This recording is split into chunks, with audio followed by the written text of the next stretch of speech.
This is week 9. This is No Hedge. We are back for another episode. As always, I'm your host, Collin. With me is my co-host, Bog. And again, the freaking wins, we can't seem to get them right now. Well, at least for me, that is. I know you've been doing pretty well, Bog. You've been having a good show over the past couple weeks. I have really been hunting for that bounce back week to hopefully get back in the green, get back up some units. Unfortunately, again, at least this time, it wasn't a down week. I was not down. I came in at 500. Nothing wrong with that.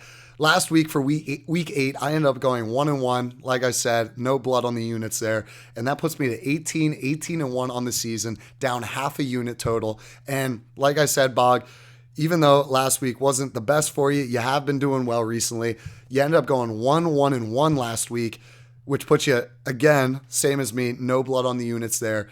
And on the season, that gets you to 17-15-1, which keeps you at 6 units plus on the season. So give us a recap for last week, for week 8, and also just tell us how you're feeling coming into this week 9 slate, considering you're still doing pretty well in the year. Yeah, I'm surprised I'm alive coming into the week after that Giants game. So that was a rough one. But, our first joint pick, we had the Texans -3 against the Panthers.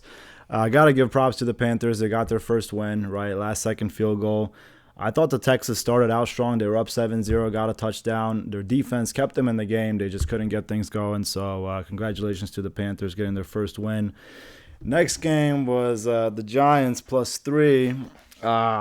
Graham Gano, man. I don't know. I don't know what to say. At least they didn't lose for me. I had him at +3. Jets won on a last-second field goal in overtime, which I think the Giants had a 99% chance to win that game. But, yeah, just Giants football for you. So at least it was a push there. Next pick was Seattle -3.5, and, sweated a little bit on that one. Jackson Smith and Jigba came through with the last-second touchdown, and then Seattle stopped the Browns. So felt pretty confident in that pick. Glad it worked out, even though it was a little bit sweaty towards the end. And then, Collin, you finished off strong on Monday night, taking the Lions -8. They destroyed the Raiders, just purely dominated them on both sides of the ball. So that was an easy win there. And, no blood on the week. So let's jump into, week 9. Yeah, let's get going and get after it. But, as your fellow Giants fan and co-host here, I do need to circle back and just say, Brian Daboll, you got a target on your back, all right? Your job is safe because we have been in the gutter for years now, so you're fortunate there. But, guys, what the hell was that game? The Giants had it in the bag, just threw it away. Not even threw it away. They pretty much handed it to Zach Wilson and the Jets. That was disgusting. So, again, we're back to the wall of shame. After revoking the wall of shame last week for a big win against the Commanders, the wall of shame is back. We're disappointed. I get the cap of shame today. But with that being said, ready to jump into week 9, ready to get back to some winners. Again, even though it's been tough for me, I haven't been able to string together a couple winning weeks. And, even though I've had chances to get back to it, I've been going 500. Got to stick to the system. Got to stay confident. Got to keep moving. That's when you're going to make your money back, is when you don't diverge from your plan. So without further ado, let's jump into our picks. Bog, we're going to start off with your only solo pick of the week. Disclaimer, outside of this pick, every other pick this week is going to be joint. Bog and I are really liking the slate. We both are seeing eye to eye on this one. So, Bog, this is your only solo pick of the week. We have got the Tennessee Titans going on the road into Pittsburgh for the Thursday night football game. This game opened up at +4 and has since come down to +2.5 in the Titans' favor. And right now, the Steelers are getting 46% of the bets and 58% of the money. So a little bit of sharp action on Mike Tomlin and the Steelers at home in this spot. And that backs up your pick here, taking the Steelers at -2.5. Tell them why you like the Steelers in this spot at home on Thursday night. Yeah, absolutely. So, I like Mike Tomlin at home, right? Primetime game. He's at home. I know Titans, they had a big win last week. Congratulations to Will Levis. He looked great.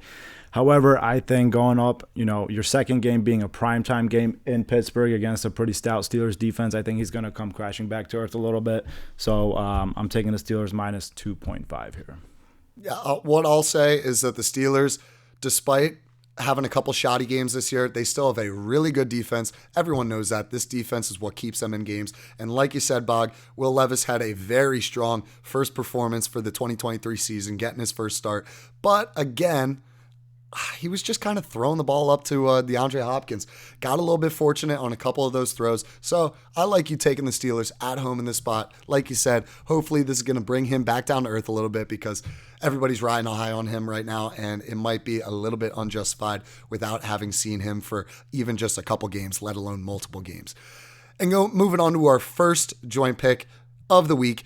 This is going to be the 9:30 game on Sunday. We've got our first NFL game in Frankfurt, Germany. This should be interesting. We got the Miami Dolphins going up against the Kansas City Chiefs here. This game opened up at +5 in the Dolphins' favor and has since swung all the way to +1.5.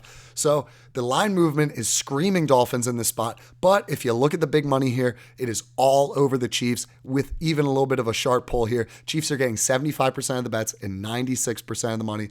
And Bog, our pick in this spot is backing these Chiefs in a bounce back game at -1.5. So start us off for this pick. Why did you like the Chiefs when you were first looking at the Week 9 slate here? Yeah, and our theme for this week is picking the better defense. So the Chiefs definitely have a better defense than the Dolphins. I know they got Jalen Ramsey back, which is huge for him. He got an interception his first game back, but these are both very explosive offenses. I think the Chiefs just have an advantage when it comes to coaching. They have a more experienced coach and they have a better quarterback, and they also have a better defense. This game is being played on neutral territory in Frankfurt, Germany. So I'm going with the Chiefs -1.5 here. Yeah, I love it. And I did forget to mention that. Thank you for bringing that up. That is the theme this week. There's going to be plenty of these games where the offenses are very, very similar, very close, but you've got to look at the defenses. This is where the game's won. And like you said, for everything there, the Chiefs, they are, at least a borderline top defense this year. They're obviously coming off a humiliating loss to their division rival, the Broncos. But again, they were on the road there in Denver, and those division games always shape up to be weird. The Broncos always have the Chiefs' number every year in terms of at least playing close games. Now, they have been losing these games to the Chiefs a lot, but I definitely see the Chiefs bouncing back from that tough loss against Russ and the Broncos. And like you said, even though that Dolphins offense is elite, they have been performing at the best level of any offense this year. They've also been doing so against a lot of soft teams. They really haven't played any they haven't beat any top tier teams. So while the offense looks great, the other side of the ball, this Dolphins defense stinks. They're still averaging mid-20s points allowed per game. So let's, I don't want to ramble too much here. Chiefs have a much, much better defense. The offenses are very similar. Take the better defense in this spot. Take the Chiefs in a bounce back game here at -1.5. And moving on to our second joint pick of the week, we have got the Dallas Cowboys going on the road into Philly to play the Eagles at the 4 o'clock slate here. This game opened up at +3 in the Cowboys' favor. It's still sitting at that line, so not too much action there in the live movement. And right now, the money is also looking similar in terms of really not too much fluctuation here. The Eagles are getting 73% of the bets and 73% of the money. So a lot of the big money is sitting on the Eagles in this spot. But Bog, tell us why we're backing the Sharps in this position and taking the Cowboys at a field goal on the road in Philly. Yeah, pretty simple. This is a big division game. The Cowboys been pretty much running through the NFC East. They have everybody's number. But besides the point, I think these offenses are pretty similar. I'd probably give a slight edge to the Eagles. However, this Cowboys defense is levels ahead of this Eagles defense. I mean, the Eagles defense, their secondary is just not good. They don't have any speed on that defense outside that D-line who controls things for them. So I think it's going to come down to the wire. And even if the Eagles do win, they're probably not going to win by a lot. So I like the Cowboys +3 here. Yeah, exactly. Better defense. The Eagles secondary stinks. And fortunately for the Cowboys, Dak has actually been compounding some pretty positive performances 2 weeks in a row now. And especially when it comes to betting the Cowboys, that's something I like to see. I need to see that Dak is at least trending in the right direction, because when he is in a rut, when he is in a cold spell, boy, is it bad for those Cowboys. But again, they've had some pretty strong performances on both sides of the football. So even though it's going to be tough going into Philly to play the Eagles, who only have one loss on the year right now, I think when you also break down the scheduling so far between these two teams, the Eagles have also had a pretty soft schedule so far. Their best win is come against the Dolphins. And with what we just mentioned from the last game and that analysis there, the Dolphins still haven't really beat anybody quality this year. And anytime that team went up against a real opponent like the Eagles, like the Bills, they got hosed. This is a division match. The Cowboys have the Eagles' number in this matchup. I think when you look at the past 12 or so games, the Eagles are 3-8 or no, it must be 3-9 or something like that, straight up against the Cowboys. The Cowboys play well when they go into Philly, so we're backing the Cowboys in this spot, taking the points with +3. So we're feeling pretty decent about that one, although, it is a division game. It is a little sketchy. It could go either way, but we really like the Cowboys in that spot. And moving on to another 4 o'clock game this Sunday, we have got the Wall of Shame making its way back into our picks. I know what you're thinking. Oh, here come the biased Giants fans again to spill their guts over their team that they are hopeless romantics for.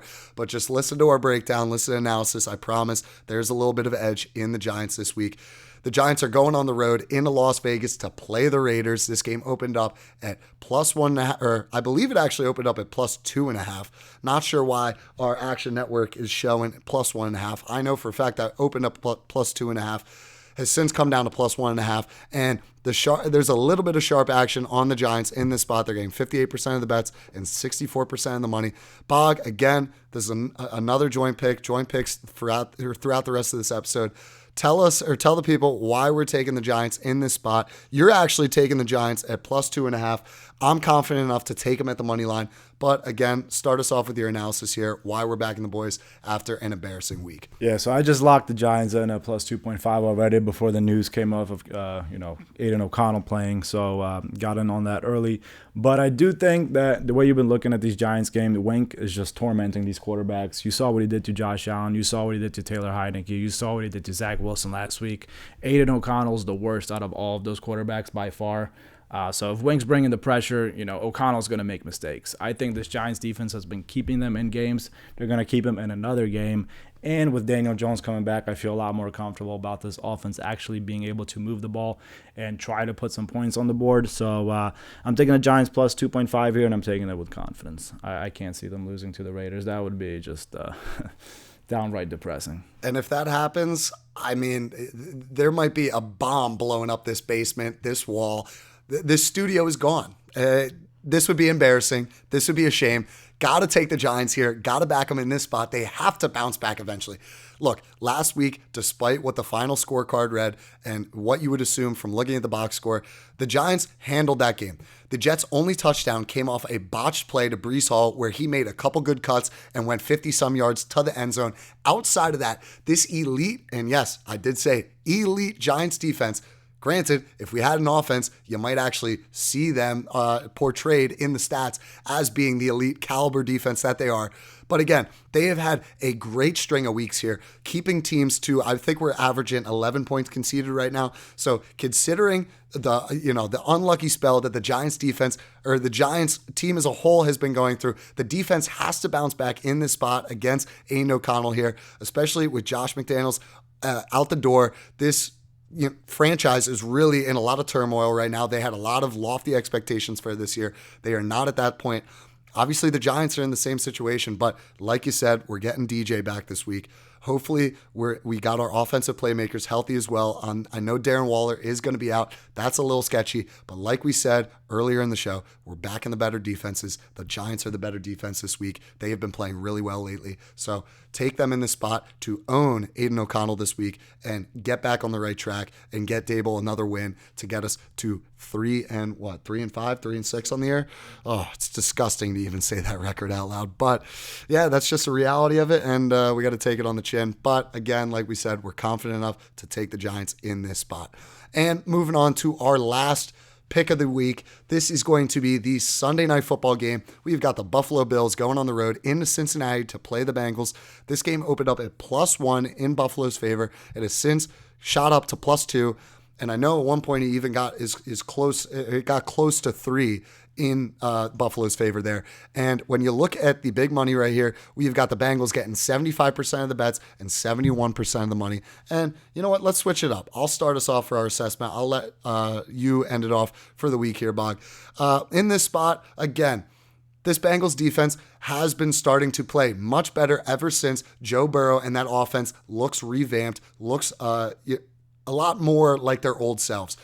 When this Bengals offense wasn't able to operate, they were constantly putting this really good Bengals defense out on the field all game, tiring them down. And that's why we saw a lot of regression for them earlier in the year, is because that offense couldn't get going. But all of a sudden, Joe Burrow and that offense, they look pretty damn good right now. And that is paying dividends to that defense. They are having a lot of strong performances, putting them together to bounce back on the year. And when you look at the Buffalo Bills, defensively for them, they are still completely injury riddled. This defense really has been keeping a lot of teams in games with them. And even though Josh Allen has been trying his best and doing whatever he can to get the Bills in the win column, it's just it's been tough sledding for him. I had some tough games against some tough divisional opponents, and again, it just comes down to that defense not being able to make those critical stops at the end of games. So even though Josh Allen has looked good, he's really doing his best out there. I'm just backing who I think is not only the better defense, but the quarterback that has the more well-rounded offense right now. So taking the Bengals at -2 here. Bog, tell everybody why you're telling me on this pick. Yeah, I 100% agree. I think the Bengals starting to find their groove. Joe Burrow looks healthy. He has good chemistry with Chase. They're kind of rolling. Had a big win against the 49ers. So, yeah, not much else to say on that. Just flat out, I think they're kind of the better team at the moment, and I think they're the better defense as well. I know Bills did have a lot of injuries on their defensive front. So, we'll see. Also, Sunday night game, great game to end it off on, and looks like that will conclude Week 9 for us. So, had a couple up and down weeks, looking to bounce back this week. I think we have a lot of joint picks, so that's going to be really fun to watch for us. So if you like the show, please like, comment, and subscribe. If you like any picks we didn't mention, throw them down in the comment section. If you disagree, throw them down in the comment section. We'll be happy to chop it up. And that'll conclude it for this week. So take care.